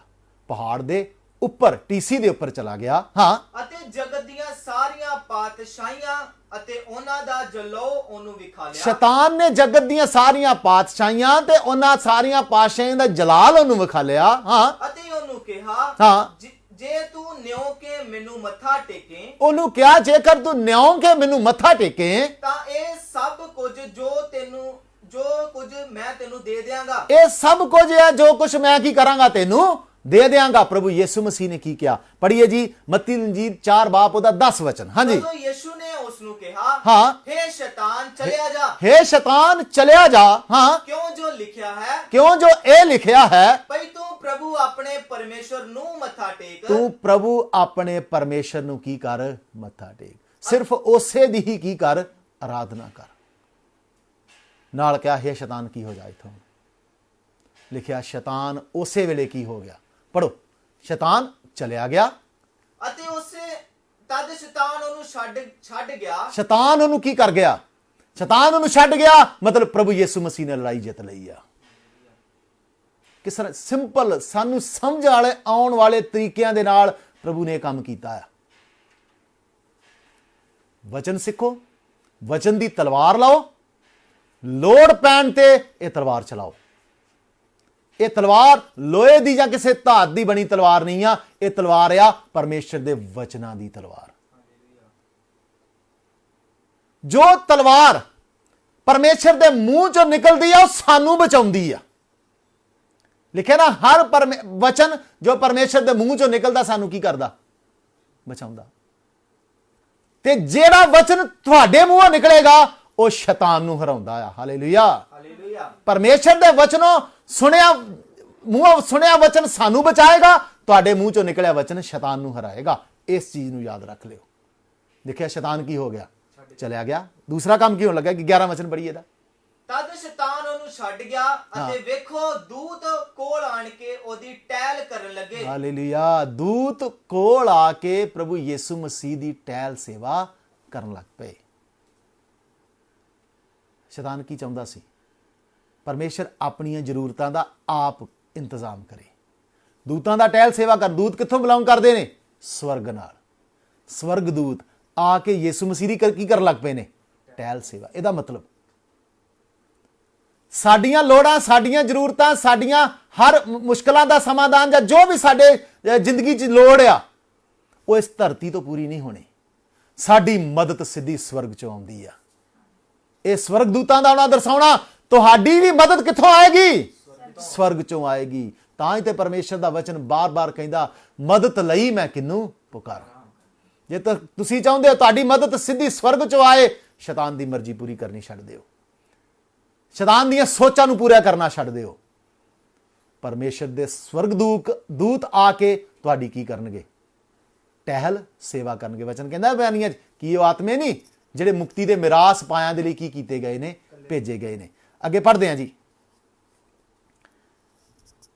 ਹੁਣ ਮੈਂ ਤੁਹਾਨੂੰ ਪਹਿਲਾਂ ਵੀ ਕਹਿ ਚੁੱਕਾ, ਇਹ ਤਲਵਾਰ ਨਜ਼ਦੀਕ ਦੀ ਲੜਾਈ ਦੇ ਲਈ ਹੈ। ਔਰ ਮਸੀਹੀ ਲੜਾਈ ਜਾਂ ਆਤਮਿਕ ਲੜਾਈ ਦਾ ਸਹੀ ਤਰੀਕਾ ਹੀ ਇਹ ਹੈ ਕਿ ਸ਼ੈਤਾਨ ਸਾਡੇ ਨਾਲ ਬੜੇ ਨਜ਼ਦੀਕ ਤੋਂ ਆ ਕੇ ਲੜੇਗਾ। ਪੜ੍ਹੀਏ ਜੀ ਵਚਨ, ਰਸੂਲਾਂ ਦੇ ਕਰਤੱਵ 14 ਬਾਬ ਉਹਦਾ 22 ਵਚਨ। ਉਹ ਨਜ਼ਦੀਕੀ ਲੜਾਈ ਹੈ ਕੀ? ਹਾਂ, ਅਰੇ ਚੇਲਿਆਂ ਦੇ ਮਨਾਂ ਨੂੰ ਤਕੜਾ ਕਰਦੇ। ਇਹ ਚੇਲਿਆਂ ਦੇ ਮਨਾਂ ਨੂੰ ਤਗੜਾ ਕਰਦੇ ਸੀ। ਔਰ ਇਹ ਉਪਦੇਸ਼ ਦਿੰਦੇ ਸਨ ਕਿ ਨੇਚਾ ਵਿੱਚ ਬਣੇ ਰਹੋ, ਵਿਸ਼ਵਾਸ 'ਚ ਬਣੇ ਰਹੋ। ਅਤੇ ਕਿਹਾ, ਔਰ ਇਹ ਵੀ ਕਿਹਾ, ਭਈ ਅਸੀਂ ਬਹੁਤ ਬਿਪਤਾ ਸਹਿ ਕੇ ਪਰਮੇਸ਼ਰ ਦੇ ਰਾਜ ਵਿੱਚ ਵੜਨਾ ਹੈ। ਅਸੀਂ ਬਹੁਤ ਬਿਪਤਾ ਸਹਿ ਕੇ ਪਰਮੇਸ਼ਰ ਦੇ ਰਾਜ ਵਿੱਚ ਕੀ ਕਰਨਾ ਆ? ਵੜਨਾ ਆ। ਸ਼ੈਤਾਨ ਸਾਡੇ ਜੀਵਨ 'ਚ ਬਿਪਤਾ ਲੈ ਕੇ ਆਏਗਾ। ਸ਼ੈਤਾਨ ਸਾਡੇ ਜੀਵਨ 'ਚ ਮੁਸ਼ਕਲਾਂ, ਪਰੇਸ਼ਾਨੀਆਂ, ਜੋ ਕੁਝ ਵੀ ਜਿੰਨਾ ਵੀ ਜ਼ੋਰ ਲਾ ਸਕਦਾ ਲਾਏਗਾ। ਪਰ ਜੇਕਰ ਤੁਹਾਡੇ ਕੋਲ ਵਚਨ ਦੀ ਤਲਵਾਰ ਹੈ ਨਾ, ਤੁਸੀਂ ਸ਼ੈਤਾਨ ਨੂੰ ਤੇ ਹਰਾਓਗੇ ਹੀ, ਨਾਲ ਦੂਸਰਿਆਂ ਦੇ ਮਨਾਂ ਨੂੰ ਵੀ ਕੀ ਕਰੋਗੇ? ਤਕੜਿਆਂ ਕਰੋਗੇ। Hallelujah, hallelujah. ਯਾਕੂਬ 1 ਬਾਬ ਉਹਦਾ 2, 3 ਔਰ 4 ਵਚਨ ਪੜ੍ਹੀਏ। ਯਾਕੂਬ ਦੀ ਪੱਤਰੀ 1 ਬਾਬ 2, 3 ਔਰ 4 ਵਚਨ। ਹਾਂਜੀ। ਹੇ ਮੇਰੇ ਭਰਾਵੋ, ਹਾਂ, ਜਾਂ ਤੁਸੀਂ ਭਾਂਤ ਦੇ ਪਰਤਾਵਿਆਂ ਵਿੱਚ ਪਵੋ। ਕਹਿੰਦਾ ਹੈ ਮੇਰੇ ਭਰਾਵੋ, ਜਦੋਂ ਤੁਸੀਂ ਭਾਂਤ ਦੇ ਪਰਤਾਵਿਆਂ 'ਚ ਪਵੋ, ਤਾਂ ਇਹਨੂੰ ਪੂਰਨ ਆਨੰਦ ਦੀ ਗੱਲ ਜਾਣੋ। ਇਹਨੂੰ ਤੁਸੀਂ ਪੂਰੇ ਆਨੰਦ ਦੀ ਕੀ ਕਰਿਓ? ਗੱਲ ਜਾਣਿਓ। ਹਾਂ, ਕਿਉਂ ਜੋ ਤੁਸੀਂ ਜਾਣਦੇ ਹੋ, ਹਾਂ, ਭਈ ਤੁਹਾਡੀ ਨੇਚਾ ਦੀ ਪ੍ਰੀਖਿਆ ਧੀਰਜ ਬਣਾਉਂਦੀ ਹੈ। ਤੁਹਾਡੀ ਨੇਚਾ ਦੀ ਪ੍ਰੀਖਿਆ ਧੀਰਜ ਨੂੰ ਪੈਦਾ ਕਰਦੀ ਹੈ। ਅਤੇ ਧੀਰਜ ਦੇ ਕੰਮ ਨੂੰ ਪੂਰਿਆਂ ਹੋ ਲੈਣ ਦਿਓ। ਔਰ ਧੀਰਜ ਦੇ ਕੰਮ ਨੂੰ ਕੀ ਕਰਿਓ? ਪੂਰਿਆਂ ਹੋ ਲੈਣ ਦਿਓ। ਭਈ ਤੁਸੀਂ ਸਿੱਧ ਅਤੇ ਸੰਪੂਰਨ ਹੋਵੋ ਅਤੇ ਤੁਹਾਨੂੰ ਕਿਸੇ ਗੱਲ ਦਾ ਘਾਟਾ ਨਾ ਹੋਵੇ। ਤੁਸੀਂ ਸਿੱਧ ਹੋ ਜਾਓ, ਤੁਸੀਂ ਸੰਪੂਰਨ ਹੋ ਜਾਓ ਤੇ ਤੁਹਾਨੂੰ ਕਿਸੇ ਵੀ ਗੱਲ ਦਾ ਕੀ ਨਾ ਰਵੇ। ਸ਼ੈਤਾਨ ਤੁਹਾਡੇ ਜੀਵਨਾਂ 'ਚ ਸਰੀਰਕ ਤੌਰ ਤੇ, ਸੰਸਾਰਿਕ ਤੌਰ ਤੇ ਘਾਟੇ ਲੈ ਕੇ ਆਏਗਾ। ਇਹਨਾਂ ਚੀਜ਼ਾਂ ਨੂੰ ਤੁਸੀਂ ਬੜੇ ਨਜ਼ਦੀਕ ਤੋਂ ਦੇਖੋਗੇ। ਪਰ ਜੇਕਰ ਤੁਹਾਡੇ ਜੀਵਨ ਦੇ ਵਿੱਚ ਤੁਸੀਂ ਆਤਮਾ ਦੀ ਤਲਵਾਰ ਕਬੂਲ ਕੀਤੀ ਆ, ਤੁਸੀਂ ਇਸ ਵਚਨ ਦੀ ਤਲਵਾਰ ਨੂੰ ਫੜਿਆ ਆ, ਤੁਸੀਂ ਕਿਸੇ ਗੱਲ ਤੋਂ ਨਹੀਂ ਘਬਰਾਓਗੇ। ਤੁਸੀਂ ਕਿਸੇ ਗੱਲ ਤੋਂ ਪਰੇਸ਼ਾਨ ਨਹੀਂ ਹੋਗੇ, ਕਿਉਂਕਿ ਤੁਹਾਨੂੰ ਜਿੰਦਾ ਰੱਖਣ ਵਾਲੀ ਤੇ ਸ਼ੈਤਾਨ ਨੂੰ ਹਰਾਉਣ ਵਾਲੀ ਚੀਜ਼ ਤੁਹਾਡੇ ਜੀਵਨਾਂ ਦੇ ਵਿੱਚ ਆ। ਉਹ ਆ ਪਰਮੇਸ਼ਰ ਦੇ ਆਤਮਾ ਦੀ ਤਲਵਾਰ। ਔਰ ਇੱਕ ਵਚਨ ਪੜ੍ਹੀਏ, ਮੱਤੀ ਦੀ ਇੰਜੀਲ 24 ਬਾਬ ਉਹਦਾ 13 ਵਚਨ। ਹਾਂਜੀ, ਮੱਤੀ ਦੀ ਇੰਜੀਲ 24 ਬਾਬ 13 ਵਚਨ। ਪਰ ਜਿਹੜਾ ਅੰਤ ਤੋੜੀ ਸਹੇਗਾ, ਸੋਈ ਬਚਾਇਆ ਜਾਵੇਗਾ। ਸੋਈ ਕੀ ਕੀਤਾ ਜਾਵੇਗਾ? ਇਹ ਲੜਾਈ ਅੰਤ ਤੱਕ ਆ। ਸ਼ੈਤਾਨ ਤੁਹਾਡੇ ਮਰਨ ਦੇ ਦਿਨ ਤੱਕ ਤੁਹਾਨੂੰ ਬੈਕ ਸਲਾਈਡ ਕਰਨ ਦੇ ਲਈ ਆਵੇਗਾ। ਸ਼ੈਤਾਨ ਤੁਹਾਡੇ ਮਰਨ ਦੇ ਦਿਨ ਤੱਕ ਤੁਹਾਨੂੰ ਪਿੱਛੇ ਲੈ ਕੇ ਜਾਣ ਦੇ ਲਈ ਆਵੇਗਾ। ਪਰ ਜੇਕਰ ਤੁਸੀਂ ਇਸ ਆਤਮਾ ਦੀ ਤਲਵਾਰ ਨੂੰ ਲੈ ਲਿਆ ਹੋਇਆ ਆ ਤੇ ਫਤਹ ਤੁਹਾਡੀ ਆ। ਜੋ ਅੰਤ ਤੱਕ ਸਹੇਗਾ ਨਾ, ਸੋਈ ਕੀ ਕੀਤਾ ਜਾਵੇਗਾ? ਬਚਾਇਆ ਜਾਏਗਾ। ਇਸ ਪਰਮੇਸ਼ਰ ਦੀ ਇਸ ਤਲਵਾਰ ਨੂੰ, ਜੋ ਪਰਮੇਸ਼ਰ ਦੀ ਬਾਣੀ, ਇਸ ਆਤਮਿਕ ਤਲਵਾਰ ਨੂੰ ਤੁਸੀਂ ਲੈ ਲਓ। ਸ਼ੈਤਾਨ ਜਦੋਂ ਤੁਹਾਨੂੰ ਪਰਤਾਵੇ, ਸ਼ੈਤਾਨ ਜਦੋਂ ਤੁਹਾਨੂੰ ਮੁਸ਼ਕਲਾਂ ਚ ਪਾਵੇ, ਸ਼ੈਤਾਨ ਜਦੋਂ ਤੁਹਾਨੂੰ ਪਰੇਸ਼ਾਨੀਆਂ ਚ ਪਾਵੇ, ਤਾਂ ਇਹ ਵਚਨ ਦੀ ਤਲਵਾਰ ਤੁਹਾਨੂੰ ਹੌਸਲਾ ਵੀ ਦੇਵੇਗੀ, ਸ਼ੈਤਾਨ ਨੂੰ ਹਰਾਵੇਗੀ ਵੀ। ਇਸ ਕਾਰਨ ਤੁਹਾਡੀ ਆਤਮਿਕ ਲੜਾਈ ਚ ਤੁਹਾਨੂੰ ਇਸ ਤਲਵਾਰ ਦੀ ਸਭ ਤੋਂ ਵੱਧ ਜ਼ਰੂਰਤ ਆ। ਹਾਲੇਲੂਇਆ। ਤਾਂ ਆਈਏ, ਕਹਿੰਦੇ ਜਿਹੜਾ ਅੰਤ ਤੱਕ ਸਹੇਗਾ ਉਹ ਕੀ ਕਰੇਗਾ? ਜਿੱਤੇਗਾ। ਤੇ ਇਸ ਲੜਾਈ ਨੂੰ ਜਿੱਤਣਾ ਕਿਉਂ ਆ? ਉਹਦੇ ਲਈ ਪਰਮੇਸ਼ਰ ਕੀ ਕਹਿੰਦਾ ਕਿ ਜੇ ਤੁਸੀਂ ਉਹਦੇ ਸਾਰੇ ਸ਼ਸਤਰ ਬਸਤਰ ਲੈ ਲਓਗੇ ਨਾ, ਸਭੋ ਕੁਝ ਮੁਕਾ ਕੇ ਕੀ ਕਰੋਗੇ? ਖਲੋ ਸਕੋਗੇ। ਸਾਰੀ ਲੜਾਈ ਮੁਕਾ ਕੇ ਖਲੋ ਸਕੋਗੇ। ਤੇ ਜਿਹੜਾ ਲੜਾਈ ਮੁਕਾਉਂਦਾ ਆ, ਜਿਹੜਾ ਇਸ ਯੁੱਧ ਨੂੰ ਜਿੱਤਦਾ ਆ, ਉਹਦੇ ਵਾਸਤੇ ਪਰਮੇਸ਼ਰ ਨੇ ਕੀ ਇੰਤਜ਼ਾਮ ਕੀਤੇ ਨੇ? ਆਈਏ ਪੜ੍ਹਦੇ ਹਾਂ ਪ੍ਰਕਾਸ਼ ਦੀ ਪੋਥੀ 2 ਬਾਬ ਉਹਦਾ 7 ਵਚਨ। ਹਾਂਜੀ। ਜਿਹਦੇ ਕੰਨ ਹਨ, ਜਿਹਦੇ ਕੰਨ ਨੇ ਸੋ ਸੁਣੇ, ਉਹ ਸੁਣ ਲਏ। ਭਈ ਆਤਮਾ ਕਲੀਸਿਆ ਨੂੰ ਕੀ ਕਿ ਆਖਦਾ ਅੱਜ ਪਰਮੇਸ਼ਰ ਦਾ ਆਤਮਾ ਕਲੀਸਿਆ ਨੂੰ ਕੀ ਆਖਦਾ ਹੈ? ਜਿਹੜਾ ਜਿੱਤਣ ਵਾਲਾ ਹੈ, ਜਿਹੜਾ ਜਿੱਤਣ ਵਾਲਾ ਹੈ, ਉਹਨੂੰ ਮੈਂ ਜੀਵਨ ਦੇ ਬਿਰਸ਼ ਵਿੱਚੋਂ ਜੋ ਪਰਮੇਸ਼ਰ ਦੇ ਫਿਰਦੌਸ ਵਿੱਚ ਹੈ ਖਾਣ ਲਈ ਦਿਆਂਗਾ। ਹਾਲੇਲੂਇਆ। ਹਾਲੇਲੂਇਆ। ਤੁਸੀਂ ਜਿੱਤੋ, ਇਸ ਲੜਾਈ ਨੂੰ ਜਿੱਤੋ। ਇਹ ਲੜਾਈ ਕਿਸ ਤਰ੍ਹਾਂ ਜਿੱਤੀ ਜਾਏਗੀ? ਜੇ ਆਤਮਾ ਦੀ ਤਲਵਾਰ ਜੋ ਪਰਮੇਸ਼ਰ ਦੀ ਬਾਣੀ ਹੈ ਜਦੋਂ ਤੁਹਾਡੇ ਜੀਵਨ 'ਚ ਹੋਏਗੀ। ਇਹ ਜਿੱਤ ਤੁਹਾਡੇ ਲਈ ਜੀਵਨ ਦੇ ਬਿਰਸ਼ ਤੋਂ ਤੁਹਾਨੂੰ ਜੀਵਨ ਦੇਣ ਦਾ ਇੱਕ ਕਾਰਨ ਬਣੇਗੀ। ਕਹਿੰਦਾ ਜਿਹੜਾ ਜਿੱਤੇਗਾ, ਜਿਹਦੇ ਕੰਨਾਂ ਨੂੰ ਸੁਣ ਲਓ ਕਿ ਆਤਮਾ ਕਲੀਸਿਆ ਨੂੰ ਕੀ ਆਖਦਾ ਹੈ। ਉਹ ਇਹ ਆਖਦਾ ਹੈ ਜਿਹੜਾ ਇਸ ਆਤਮਿਕ ਲੜਾਈ 'ਚ ਜਿੱਤੇਗਾ, ਪਰਮੇਸ਼ਰ ਉਹਨੂੰ ਉਸ ਜੀਵਨ ਦੇ ਬਿਰਸ਼ ਤੋਂ ਜਿਹੜਾ ਪਰਮੇਸ਼ਰ ਦੇ ਫਿਰਦੌਸ 'ਚ ਹੈ ਖਾਣ ਲਈ ਕੀ ਕਰੇਗਾ? ਜੀਵਨ ਦਾ ਬਿਰਸ਼ ਖਾਣ ਦਾ ਮਤਲਬ ਆ ਹਮੇਸ਼ਾ ਦਾ ਜੀਵਨ ਤੁਹਾਡਾ ਹੀ ਆ। ਹਮੇਸ਼ਾ ਦਾ ਜੀਵਨ ਤੁਹਾਡਾ ਆ। ਅਨੰਤ ਜੀਵਨ ਤੁਹਾਡਾ ਆ। ਅਨੰਤ ਜੀਵਨ ਦੇਵੇਗਾ। ਹੁਣ ਇਹਦਾ 11 ਪੜ੍ਹੀਏ, ਪ੍ਰਕਾਸ਼ ਦੀ ਪੋਥੀ 2 ਬਾਬ ਉਹਦਾ 11 ਵਚਨ। ਜਿਹਦੇ ਕੰਨ ਹਨ ਸੋ ਸੁਣੇ। ਫਿਰ ਪਰਮੇਸ਼ਰ ਕਹਿੰਦਾ ਜਿਹਦੇ ਕੰਨ ਹਨ ਉਹ ਸੁਣੇ। ਭਈ ਆਤਮਾ ਕਲੀਸਿਆ ਨੂੰ ਕੀ ਆਖਦਾ ਹੈ? ਆਤਮਾ ਕਲੀਸਿਆ ਨੂੰ ਕੀ ਆਖਦਾ ਹੈ? ਜਿਹੜਾ ਜਿੱਤਣ ਵਾਲਾ ਹੈ, ਜਿਹੜਾ ਇਸ ਆਤਮਿਕ ਲੜਾਈ 'ਚ ਜਿੱਤਣ ਵਾਲਾ ਹੈ, ਦੂਜੀ ਮੌਤ ਤੋਂ ਉਹਦਾ ਕਦੇ ਵਿਗਾੜ ਨਾ ਹੋਵੇਗਾ। ਦੂਜੀ ਮੌਤ ਉਹਦਾ ਕੁਝ ਵੀ ਵਿਗਾੜ ਨਹੀਂ ਪਾਏਗੀ। ਮਤਲਬ ਕਿ ਨਰਕ ਦੀ ਅੱਗ ਦਾ ਉਹਦੇ ਤੇ ਕੋਈ ਵੀ ਅਸਰ ਨਹੀਂ ਹੋਵੇਗਾ। ਉਹਦੀ ਦੂਸਰੀ ਮੌਤ ਨਹੀਂ ਹੋਵੇਗੀ। ਉਹ ਹਮੇਸ਼ਾ ਹਮੇਸ਼ਾ ਸਵਰਗ ਦੇ ਵਿੱਚ ਪਰਮੇਸ਼ਰ ਦੇ ਨਾਲ ਰਹੇਗਾ। ਹਾਲੇਲੂਇਆ। ਇਸ ਕਾਰਨ ਤੁਹਾਨੂੰ ਇਹ ਲੜਾਈ ਜਿੱਤਣੀ ਪੈਣੀ ਹੈ। ਜੇਕਰ ਤੁਸੀਂ ਚਾਹੁੰਦੇ ਹੋ ਤੁਹਾਡੇ ਉੱਤੇ ਦੂਸਰੀ ਮੌਤ ਦਾ ਡੰਗ ਨਾ ਹੋਵੇ, ਤੁਹਾਨੂੰ ਇਹ ਲੜਾਈ ਜਿੱਤਣੀ ਪੈਣੀ। ਲੜਾਈ ਜਿੱਤਣ ਲਈ ਇਹ ਪਰਮੇਸ਼ਰ ਦੇ ਸਾਰੇ ਸ਼ਸਤਰ ਬਸਤਰ ਕੀ ਕਰਨੇ ਪੈਣੇ ਨੇ? ਤੁਹਾਨੂੰ ਧਾਰਨ ਕਰਨੇ ਪੈਣੇ ਨੇ। ਪੜ੍ਹੀਏ ਜੀ ਅੱਗੇ ਇਹਦਾ 17 ਵਚਨ, ਪ੍ਰਕਾਸ਼ ਦੀ ਪੋਥੀ 2 ਬਾਬ ਉਹਦਾ 17 ਵਚਨ। ਹਾਂਜੀ। ਜਿਹਦੇ ਕੰਨ ਹਨ ਹਾਂ। ਸੋ ਸੁਣੇ, ਭਈ ਆਤਮਾ ਕਲੀਸਿਆ ਨੂੰ ਕੀ ਆਖਦਾ ਹੈ? ਫਿਰ ਕਹਿੰਦਾ ਜਿਹਦੇ ਕੰਨ ਹਨ ਉਹ ਸੁਣੇ ਕਿ ਆਤਮਾ ਕਲੀਸਿਆ ਨੂੰ ਕੀ ਆਖਦਾ ਹੈ। ਹਾਂ। ਜਿਹੜਾ ਜਿੱਤਣ ਵਾਲਾ ਹੈ, ਜਿਹੜਾ ਜਿੱਤੇਗਾ ਉਹਨੂੰ ਮੈਂ ਗੁਪਤ ਮਨ ਵਿੱਚੋਂ ਦਿਆਂਗਾ, ਉਹਨੂੰ ਮੈਂ ਗੁਪਤ ਮਨ ਵਿੱਚੋਂ ਦਿਆਂਗਾ, ਅਤੇ ਮੈਂ ਉਹਨੂੰ ਇੱਕ ਚਿੱਟਾ ਪੱਥਰ ਦਿਆਂਗਾ, ਅਤੇ ਮੈਂ ਉਹਨੂੰ ਇੱਕ ਸਫੇਦ ਜਾਂ ਚਿੱਠਾ ਪੱਥਰ ਦਿਆਂਗਾ, ਅਤੇ ਉਸ ਪੱਥਰ ਉੱਤੇ ਇੱਕ ਨਵਾਂ ਨਾਮ ਲਿਖਿਆ ਹੋਇਆ ਉਸ ਹੈ, ਪੱਥਰ ਉੱਤੇ ਇੱਕ ਨਵਾਂ ਨਾਮ ਲਿਖਿਆ ਹੋਇਆ ਹੈ, ਜਿਹਨੂੰ ਲੈਣ ਵਾਲੇ ਤੋਂ ਛੁੱਟ ਹੋਰ ਕੋਈ ਨਹੀਂ ਜਾਣਦਾ ਹੈ। ਜਿਹਨੂੰ ਲੈਣ ਵਾਲੇ ਤੋਂ ਛੁੱਟ ਹੋਰ ਕੋਈ ਨਹੀਂ ਜਾਣਦਾ। ਨਾ ਤਾਂ ਅਸੀਂ ਗੁਪਤ ਮਨ ਦੇ ਬਾਰੇ ਅੱਜ ਗੱਲ ਕਰਾਂਗੇ, ਨਾ ਉਸ ਨਵੇਂ ਨਾਮ ਦੇ ਬਾਰੇ ਗੱਲ ਕਰਾਂਗੇ। ਅਸੀਂ ਸਿਰਫ ਅੱਜ ਗੱਲ ਕਰਾਂਗੇ ਉਸ ਚਿੱਟੇ ਪੱਥਰ ਦੇ ਬਾਰੇ। ਇਹ ਚਿੱਟਾ ਪੱਥਰ ਕੀ ਆ? ਪੁਰਾਣੇ ਸਮੇਂ 'ਚ ਜਦੋਂ ਅਦਾਲਤਾਂ ਕਚਹਿਰੀਆਂ ਲੱਗਦੀਆਂ ਸੀ, ਜਿਹਦੇ ਹੱਥ ਦੇ ਵਿੱਚ ਚਿੱਟਾ ਪੱਥਰ ਦੇ ਦਿੱਤਾ ਜਾਂਦਾ ਸੀ, ਮਤਲਬ ਇਹ ਨਿਰਦੋਸ਼ ਆ। ਇਹਦੇ ਵਿੱਚ ਕੋਈ ਵੀ ਔਗਣ ਨਹੀਂ, ਇਹਨੇ ਕੋਈ ਵੀ ਗਲਤੀ ਨਹੀਂ ਕੀਤੀ। ਪਰਮੇਸ਼ਰ ਨੇ ਸਾਨੂੰ ਇੱਥੇ ਵੀ ਧਰਮੀ ਬਣਾਇਆ, ਪਰਮੇਸ਼ਰ ਉੱਥੇ ਵੀ ਸਾਨੂੰ ਧਰਮੀ ਬਣਾ ਕੇ ਪੇਸ਼ ਕਰੇਗਾ। ਇਹਦੇ 'ਚ ਕੋਈ ਗਲਤੀ ਨਹੀਂ, ਇਹਦੇ 'ਚ ਕੋਈ ਗੁਨਾਹ ਨਹੀਂ, ਇਹਨੇ ਕੋਈ ਵੀ ਪਾਪ ਨਹੀਂ ਕੀਤਾ। ਪਰਮੇਸ਼ਰ ਵੱਲੋਂ ਸਾਨੂੰ ਚਿੱਟਾ ਪੱਥਰ ਕਹਿਣ ਤੋਂ ਮਤਲਬ ਸਾਨੂੰ ਇੱਕ ਕਲੀਨ ਚਿੱਟ ਮਿਲੇਗੀ। ਜਿਹੜਾ ਜਿੱਤਣ ਵਾਲਾ ਆ ਉਹਨੂੰ ਕੀ ਮਿਲੇਗਾ? ਚਿੱਟਾ ਪੱਥਰ ਮਿਲੇਗਾ। ਇਹ ਧਰਮੀ ਆ। ਹਾਲੇਲੂਇਆ। ਅੱਗੇ ਪੜ੍ਹਦੇ ਹਾਂ ਜੀ, 26 ਵਚਨ ਪੜ੍ਹ ਦਈਏ। ਜਿਹੜਾ ਜਿੱਤਣ ਵਾਲਾ ਹੈ ਅਤੇ ਜਿਹੜਾ ਅੰਤ ਤੋੜੀ ਮੇਰਿਆਂ ਕੰਮਾਂ ਦੀ ਪਾਲਣਾ ਕਰਦਾ ਹੈ, ਜਿਹੜਾ ਜਿੱਤਣ ਵਾਲਾ ਤੇ ਜਿਹੜਾ ਅੰਤ ਤੋੜੀ ਮੇਰਿਆਂ ਕੰਮਾਂ ਦੀ ਪਾਲਣਾ ਕਰਦਾ ਹੈ, ਉਹਨੂੰ ਮੈਂ ਕੌਮਾਂ ਉੱਤੇ ਇਖਤਿਆਰ ਦਿਆਂਗਾ। ਉਹਨੂੰ ਮੈਂ ਕੌਮਾਂ ਉੱਤੇ ਕੀ ਕਰਾਂਗਾ?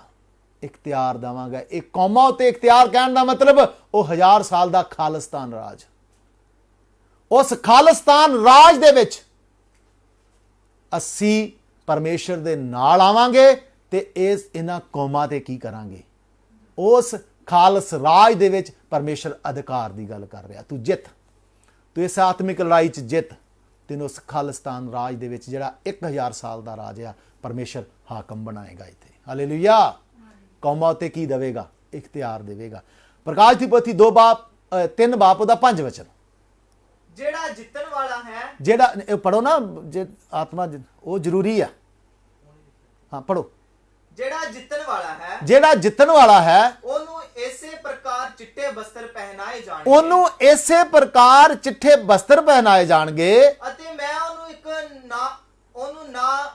ਉਹਦਾ ਨਾਂ ਜੀਵਨ ਦੀ ਪੋਥੀ ਵਿੱਚੋਂ ਕਦੇ ਨਾ ਮਿਟਾਂਗਾ। ਮੈਂ ਉਹਦਾ ਨਾਮ ਜੀਵਨ ਦੀ ਪੋਥੀ ਵਿੱਚੋਂ ਕੀ ਕਰਾਂਗਾ? ਤੁਹਾਡਾ ਨਾਮ ਜੀਵਨ ਦੀ ਪੋਥੀ ਦੇ ਵਿੱਚ ਕੀ ਕੀਤਾ ਜਾਵੇਗਾ? ਲਿਖਿਆ ਜਾਏਗਾ। ਲਿਖਿਆ ਨਾ, ਸਭ ਵੱਡੇ ਛੋਟੇ ਉਹਦੇ ਸਾਹਮਣੇ ਕੀ ਕੀਤੇ ਗਏ? ਪੇਸ਼ ਕੀਤੇ ਗਏ। ਤੇ ਪੁਸਤਕਾਂ ਖੋਲੀ ਗਈਆਂ, ਕਿਤਾਬਾਂ ਖੋਲੀਆਂ ਗਈਆਂ, ਤੇ ਇੱਕ ਜੀਵਨ ਦੀ ਕਿਤਾਬ ਹੈ ਉਹ ਵੀ ਕੀ ਕੀਤੀ ਗਈ। ਤੇ ਉਹਦੇ ਜਿਹਦਾ ਉਹਦੇ ਵਿੱਚ ਨਾਮ ਲਿਖਿਆ ਹੋਇਆ ਨਾਮ ਮਿਲਿਆ, ਉਹਨੂੰ ਕੀ ਕਰ ਦਿੱਤਾ ਗਿਆ? ਅੱਗ ਤੇ ਗੰਧਕ ਨਾਲ ਬਲਣ ਵਾਲੀ ਝੀਲ ਦੇ ਵਿੱਚ ਸੁੱਟ ਦਿੱਤਾ ਗਿਆ, ਜਿੱਥੇ ਹਮੇਸ਼ਾ ਹਮੇਸ਼ਾ ਦੇ ਲਈ ਰੋਣਾ ਤੇ ਕਚੀਚੀਆਂ ਦਾ ਕੀ ਸੀ? ਵਟਣਾ। ਪਰਮੇਸ਼ਰ ਤੁਹਾਡਾ ਨਾਮ ਕਿੱਥੇ ਲਿਖੇਗਾ? ਜੀਵਨ ਦੀ ਉਸ ਪੁਸਤਕ ਦੇ ਵਿੱਚ। ਹੁਣ 3 ਦਾ 12 ਪੜ੍ਹੀਏ ਜੀ।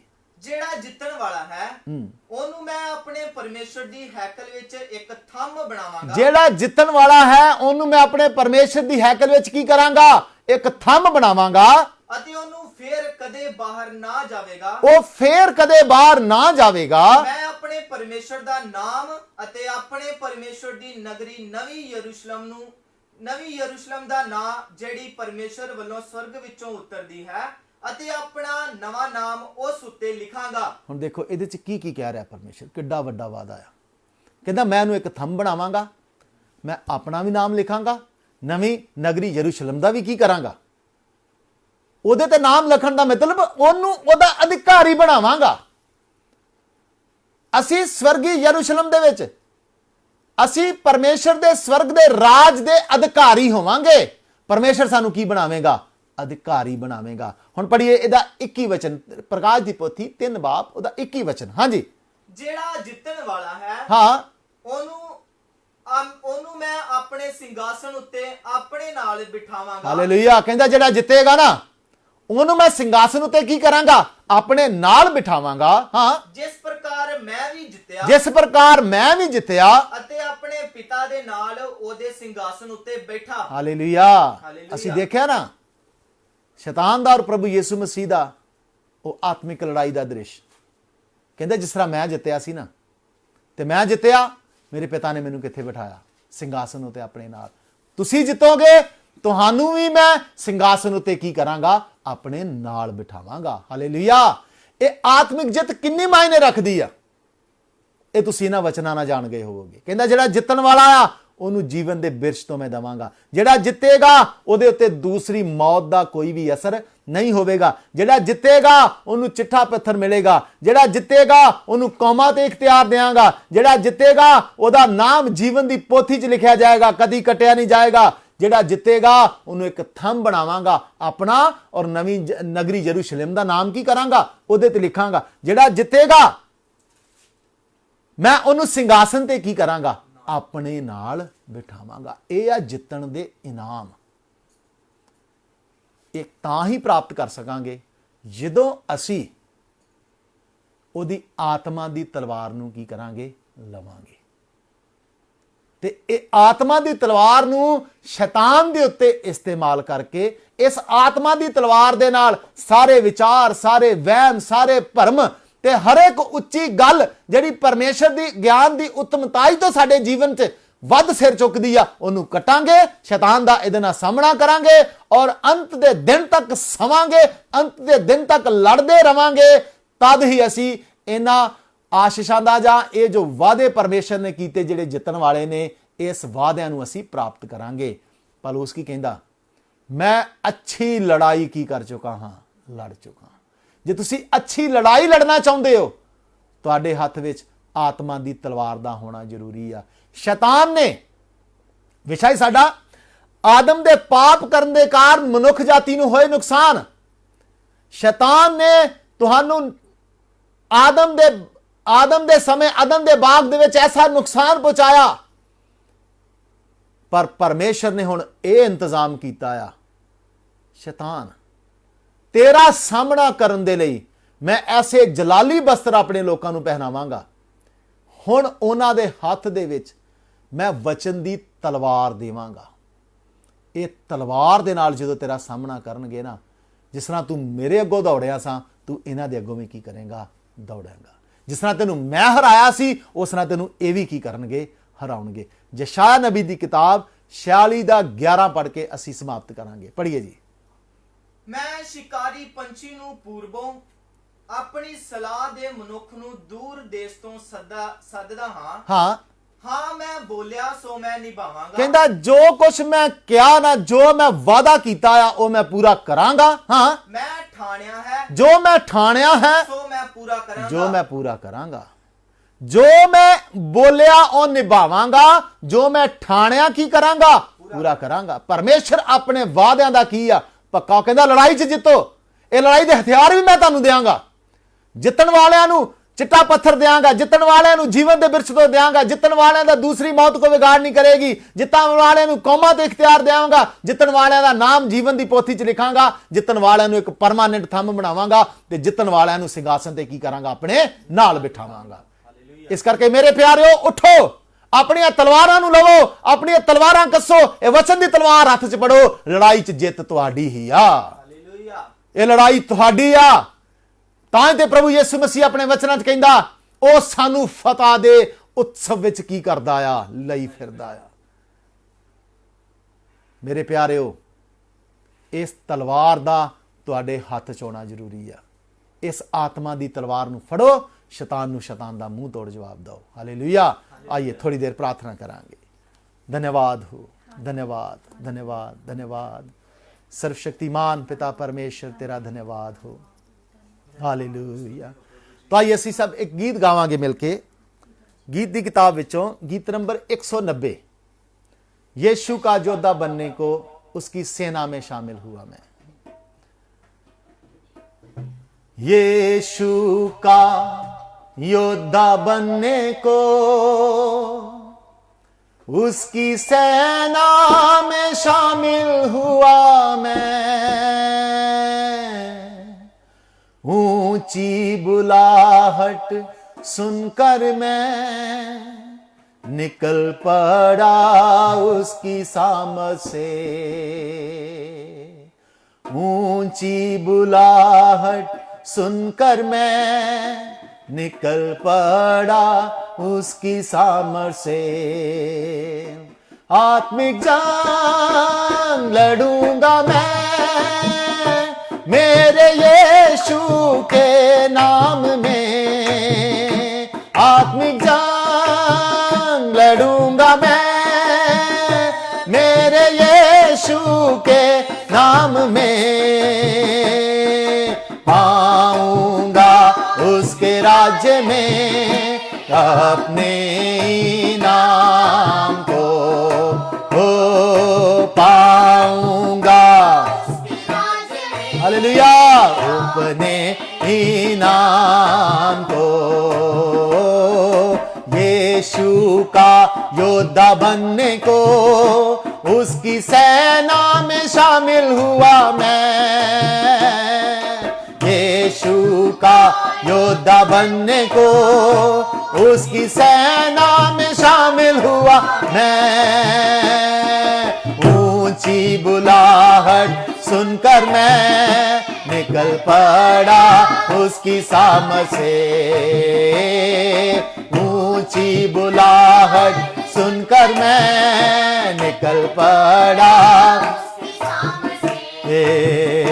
आत्मिक जंग लड़ूंगा मैं मेरे यीशु के नाम में। आत्मिक जंग लड़ूंगा मैं मेरे यीशु के नाम में। पाऊंगा उसके राज्य में अपने नाम को।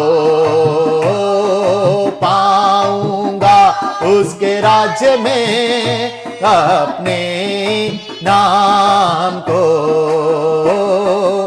अपना क्रूस उठाने को कोई लज्जा नहीं मुझे, अपना क्रूस उठाने में कोई लज्जा नहीं मुझे। मेरे लिए यीशु दुख सहा, याद करूंगा मैं सर्वदा। हाँ, मेरे लिए यीशु दुख सहा, याद करूंगा मैं सर्वदा। आत्मिक जंग लड़ूंगा मैं मेरे यीशु के नाम में। आत्मिक जंग हालेलुया लड़ूंगा मैं मेरे यीशु के नाम में। पाऊंगा उसके राज्य में अपने नाम को, हो पाऊंगा अपने नाम को। संसार और उसके मोह से शैतान धोखा देने आएगा। संसार और उसके मोह से शैतान धोखा देने आएगा। संसार की सारी महिमा पानी है, उसको त्याग कर आगे बढ़ूंगा।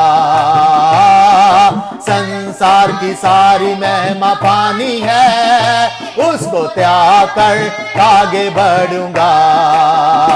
आत्मिक जंग लड़ूंगा मैं मेरे यीशु के नाम में। आत्मिक जंग लड़ूंगा मैं मेरे यीशु के नाम में। पाऊंगा उसके राज्य में अपने नाम को, पाऊंगा उसके राज्य में अपने नाम को। क्या वो कांटों का ताज नहीं मेरे यीशु की पहचान? क्या वो कांटों का ताज नहीं मेरे यीशु की पहचान? क्या फिर उसका योद्धा चाहेगा इस दुनिया के वेश विधान? क्या फिर उसका योद्धा चाहेगा इस दुनिया के वेश विधान? आत्मिक जंग लड़ूंगा मैं मेरे यीशु के नाम में। आत्मिक जंग लड़ूंगा मैं मेरे यीशु के नाम में। पाऊंगा उसके राज्य में अपने नाम को, पाऊंगा उसके राज्य में अपने को। आत्मिक लड़ाई के मैदान में मेरी जान भी देनी पड़े। आत्मिक लड़ाई के मैदान में मेरी जान भी देनी पड़े। खुशी से मैं तैयार हूँ उसकी सामर्थ से। हे खुशी से मैं तैयार हूँ यीशु की सामर्थ से। आत्मिक जंग लड़ूंगा मैं मेरे यीशु के नाम में। आत्मिक जंग लड़ूंगा मैं मेरे यीशु के नाम में। पाऊंगा उसके राज्य में अपने नाम को, पाऊंगा उसके राज्य में अपने नाम को। का योद्धा बनने को, उसकी सेना में शामिल हुआ मैं। यीशु का योद्धा बनने को, उसकी सेना में शामिल हुआ मैं। ऊंची बुलाहट सुनकर मैं निकल पड़ा उसकी सामत से। ऊंची बुलाहट सुनकर मैं निकल पड़ा उसकी सामत से। आत्मिक जंग लड़ूंगा मैं मेरे यीशु के नाम में। आत्मिक जंग लड़ूंगा मैं मेरे यीशु के नाम में। पाऊंगा उसके राज्य में अपने नाम को। पाऊंगा अपने नाम को। पाऊंगा उसके राज्य में अपने नाम को। हालेलुया। तो आइए सब अपने सिरां ਨੂੰ ਝੁਕਾਵਾਂਗੇ, ਪ੍ਰਾਰਥਨਾ ਕਰਾਂਗੇ।